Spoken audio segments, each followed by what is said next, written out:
is functioning, trying to discover its laws, natural laws, physical laws, and constants, right? These laws and constants cannot be explained that they came by themselves.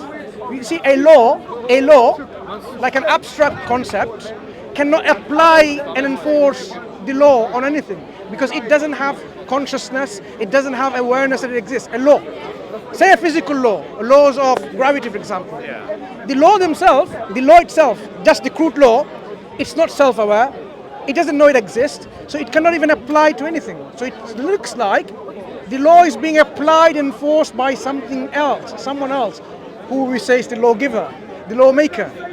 Because law by themselves cannot enforce themselves.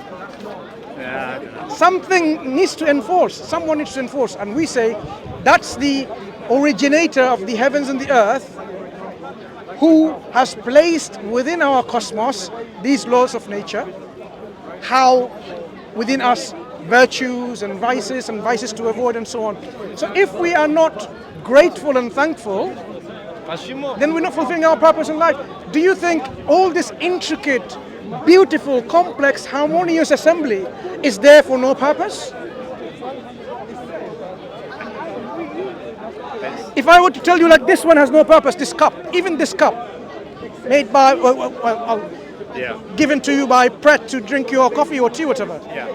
It's engineered to hold this warm drink, and it has a lid so that it doesn't spill, and look, there's a mouthpiece in which you can actually safely drink it from it.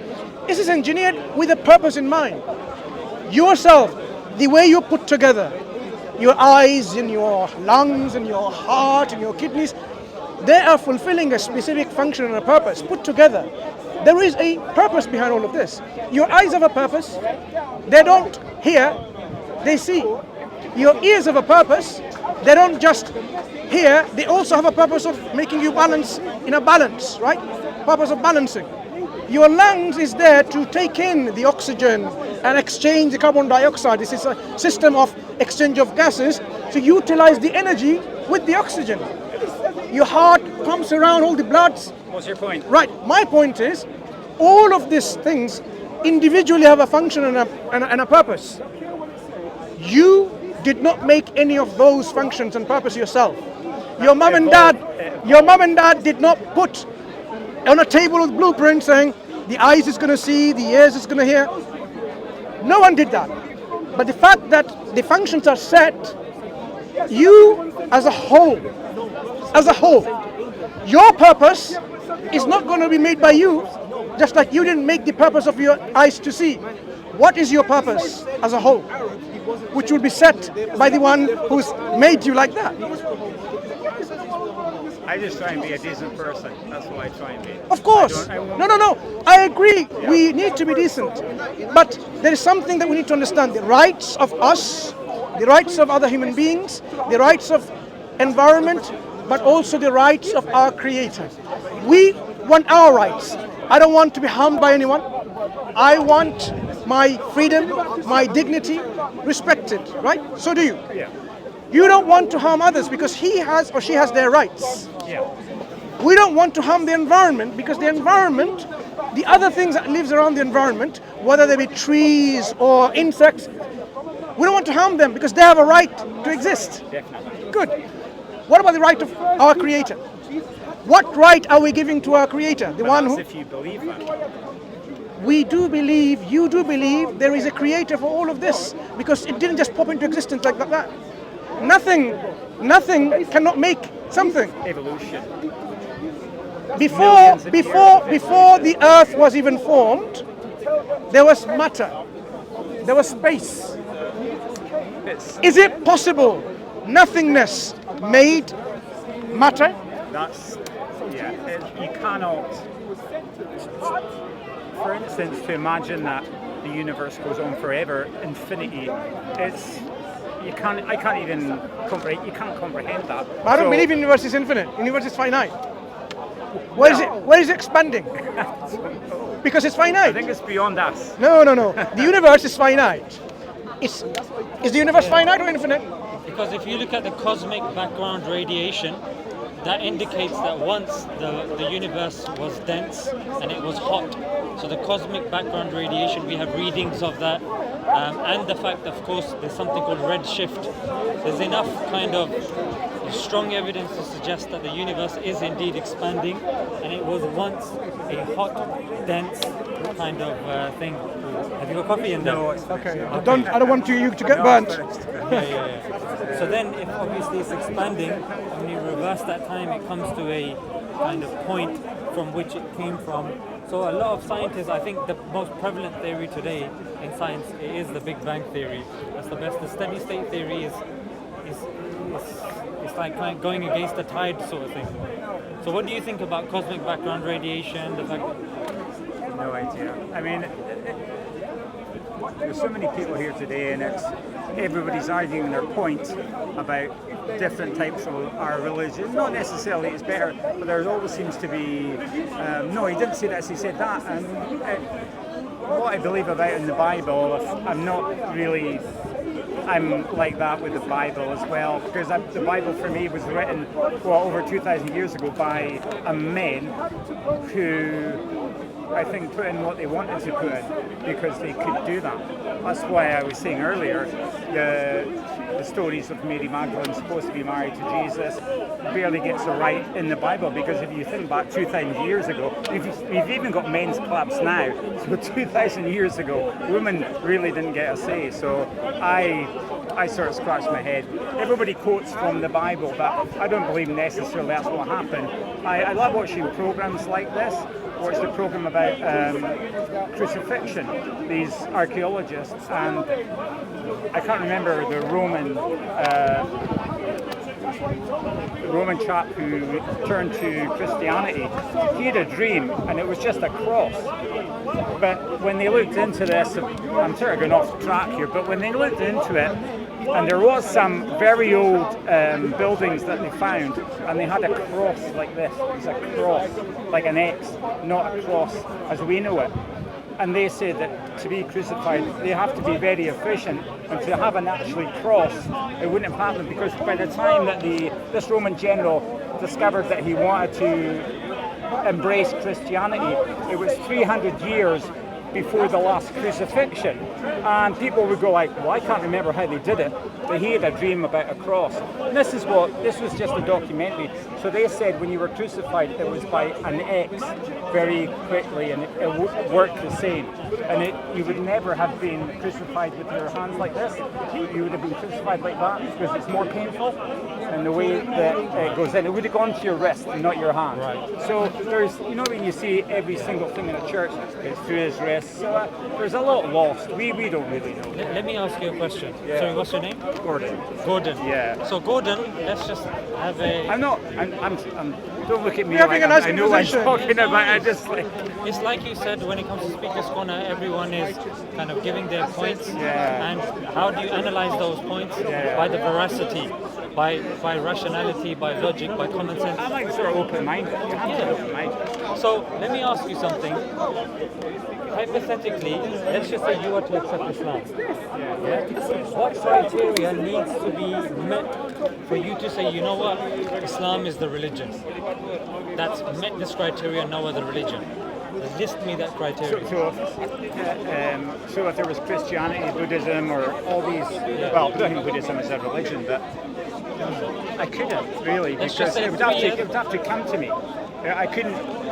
Well, I would choose it, but it would have to be. It would probably take a year or a few years. What I mean is, let's just say fast forward, a year's taken, and then you're in the park, or we're having coffee somewhere, and you said, you know what, Islam is the religion. And then I ask you, how did you arrive to this point? Yeah. What would you tell me? What boxes needed to be ticked that have been ticked?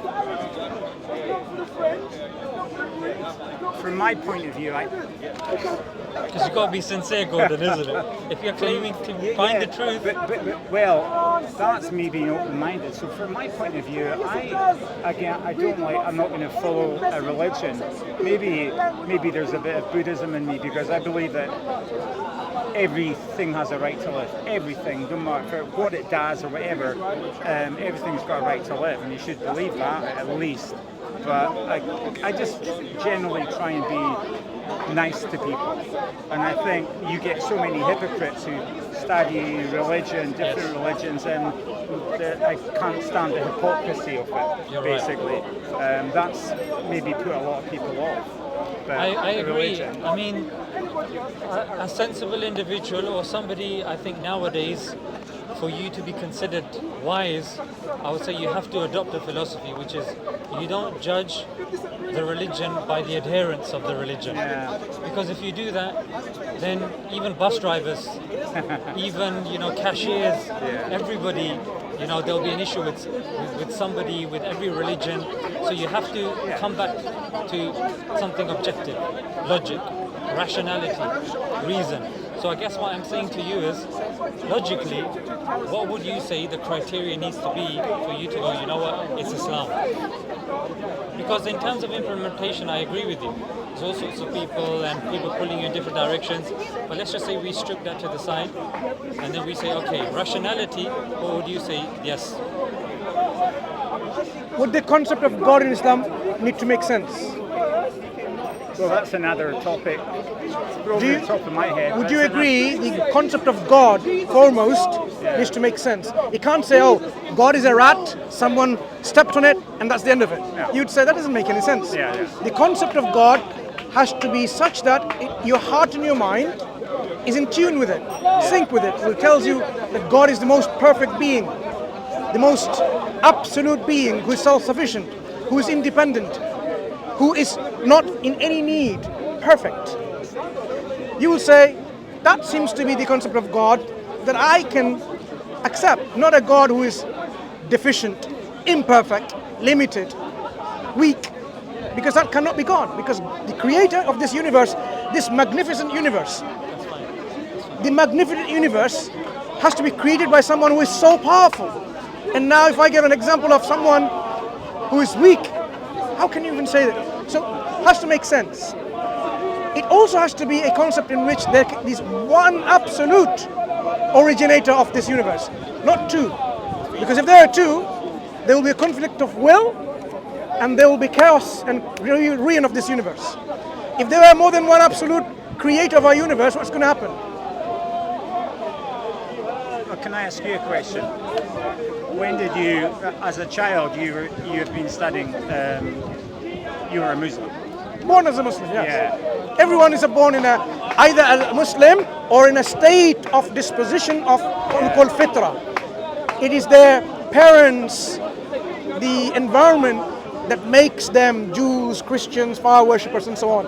But every child is born in a state of this natural disposition in which they are already aligned with worshipping a higher being. The heart is already, they're hardwired, if I want to use this word.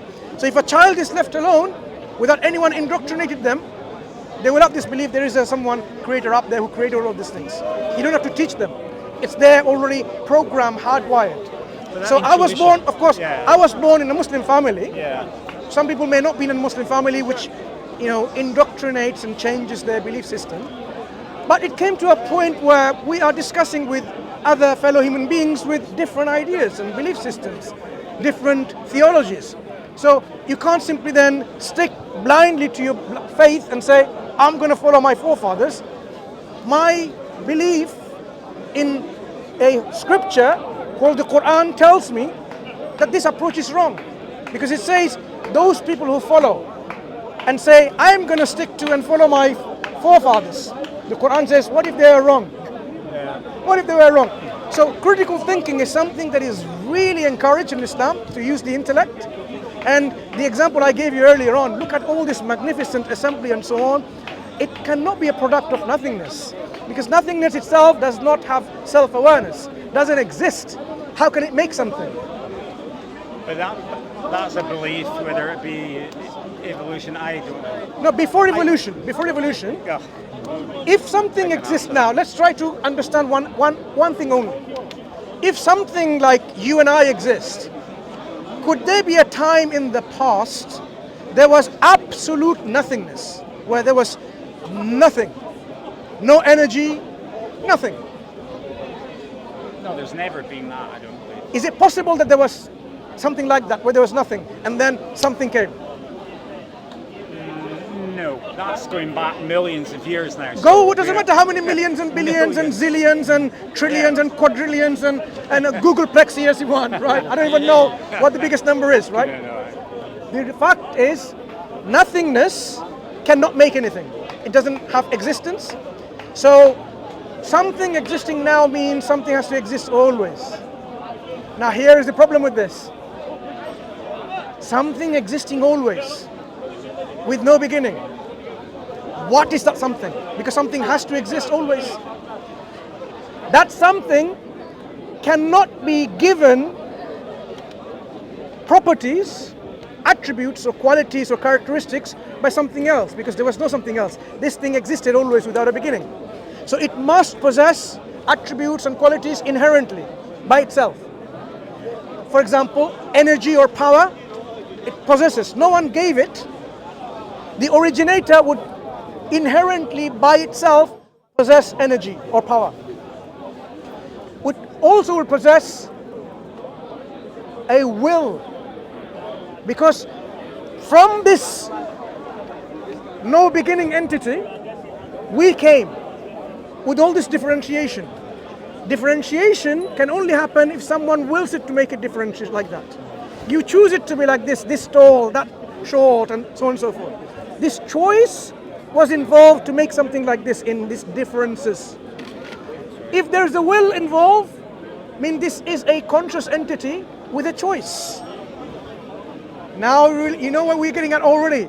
We are already affirming, without going into any religious scripture, that there is an originator of our universe. He not only possesses energy and power, but also is self-aware and has a will, and also must possess wisdom. Because to make things like this, with all this beautiful, harmonious, complex assembly that works, you need knowledge and wisdom. So we are already giving attributes to a thing that is almost equal to our creator of our cosmos. I didn't even use a verse from the Quran. Even our common sense, our intuitions, our reasons, our intellect is making us to conclude that this is the reality. The next question would be, I cannot speculate about this absolute entity which has no beginning. So how do I know about this entity? It has to come from that entity to me, because I'm finite. That's the role of revelation, that we look and examine the revelation, the scripture, the people who said we are agents of this spokesperson of this entity, prophets and messengers, we look into their life and we see that this indeed is the messenger who has told us without any corruption or change or amendment who truly our creator is. So the Bible at one point was a message given from this entity, from this originator, to authentic, true prophets and messengers of God who conveyed it to the people, but people later on changed it. The change we can see in British Museum if you were to go there. How they changed and manipulated the text. Added, taken away, changed. You know, added a chapter, taken a chapter out, changed verse here and there. People did that. So we believe God in His mercy, He sends, Creator in His mercy, sends prophets and messengers, one after the other, to every nation, so that people cannot have an excuse in the hereafter fulfilling their obligation, because the Creator is just. It makes sense to be just. Someone who is absolute, why would He have a deficiency? Perfection is mean He's just. Imperfection is unjust, right? Unjust is imperfection. So in the past, there were prophets and messengers who came and had all the scriptures, but people corrupted them. The final messenger was sent by our Creator, Prophet Muhammad sallallahu alaihi wasallam. Prophet Muhammad was given the final book called the Quran.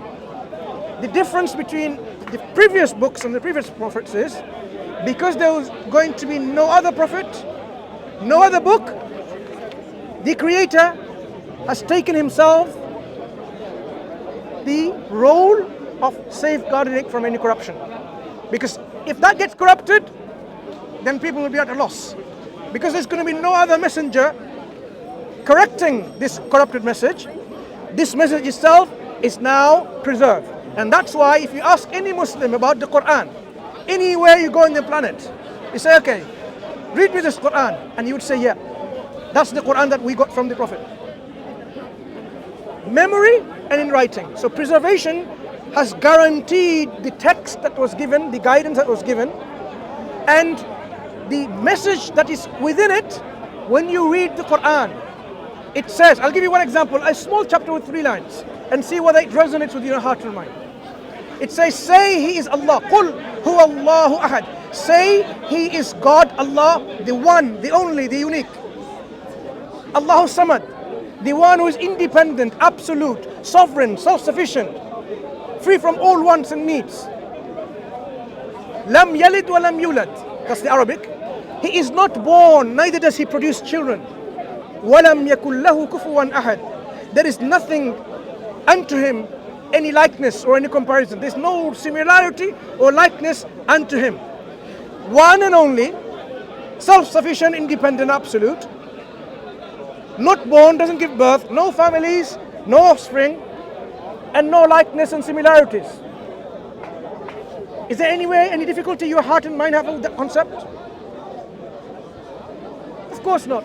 Because it's coherent, it makes sense, and it's something that your heart wants to believe about God. God has to be self-sufficient. God has to be one. God has to be unique. God has to be independent. God has to be not someone, there's another God whose father, his mother, his brother, his uncle, his children and his daughters and granddaughters. And if there is one absolute unique God with no father and no children and whatsoever, there will be no similarities. There will be he will be totally unique. No comparison.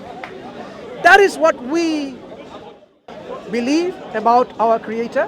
That is what we ask you to consider to believe. So if you believe that God alone is worthy of worship, our gratitude, our utmost reverence, our surrendering submission of our will, saying, you know what is best for us, rather than me just working out and then say, oh, communism is best, and we kill a few million people and then later realize that's not good. Democracy is better, something like that. No, you submit and surrender your will and say, God, He knows, our Creator knows what is best for us, and the Creator tells us how to live our life, fulfilling our purpose, and how to be saved from punishment in the hereafter if we were stubborn and arrogant by rejecting the truth. Because we are not here as a mere amusement and play. The Creator is not someone who is just having a pastime. It derives and devoids of any wisdom to say all of this is a pastime. The good and the bad are not the same. How can we equate it? The one who knows and the one who doesn't know are not the same. So we can't judge like that. So the Creator tells us, you are here, given the faculty of intellect and choice. This is the obligation you have to fulfill. If you don't, do you think you're going to end up the same worm comes and eats you, the good and the bad? No. There will be a day of accountability, a day of recompense, in which you will have to account for your belief and your deeds, good and bad. If you did good, believed in correct belief about the Creator, God has promised you, He's prepared for you paradise in which no eyes have seen what's there for you, no ears have heard, something that you will be so much in delight, pleasure, bliss, tranquility, happiness, joy, serenity. All of this is prepared because you fulfill the purpose in this life. But if someone was arrogant and rejected the truth knowing it, they will face the consequence where they will be tortured, because they're the ones chose to be in hellfire to be punished. But God says, save yourself. So He doesn't want any one of us to go to hell. He sends prophets and messengers. He sends even inspiration with people. Imagine a worshipper of an idol.